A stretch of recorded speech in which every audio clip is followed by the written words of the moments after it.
रमजान ईदच्या पार्श्वभूमीवर येवला शहर पोलीस निरीक्षक धीरज महाजन यांच्या अध्यक्षतेखाली शांतता कमिटीची बैठक संपन्न। आगामी रमजान ईदच्या पार्श्वभूमीवर येवला शहर पोलीस निरीक्षक धीरज प्रकाश महाजन यांच्या अध्यक्षतेखाली रमजान ईदच्या पार्श्वभूमीवर शांतता कमिटीची बैठक आयोजित करण्यात आली होती। याप्रसंगी शांतता कमिटीची सदस्य, पत्रकार, प्रतिष्ठित नागरिक व मोहल्ला कमिटीचे सदस्य मोठ्या संख्येने उपस्थित होते। प्रतिनिधी सचिन वखारे, येवला। नमस्कार, मी पोलीस निरीक्षक धीरज प्रकाश महाजन, येवला शहर पोलीस ठाणे।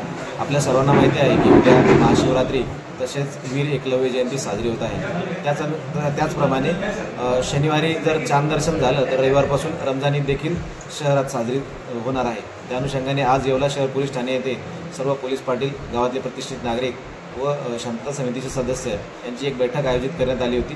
त्या अनुषंगाने शहरातील जे कार्यक्रम आहेत त्याची रूपरेषा जाणून घेतलेली आहे आणि सर्व ठिकाणी पोलीस बंदोबस्त पुरवण्याबाबत सर्वांना आश्वस्त केले आहे। माझे सर्व नागरिकांना आवाहन आहे की त्यांनी जे सण उत्सव आहेत ते शांततेने साजरे करावे। धन्यवाद।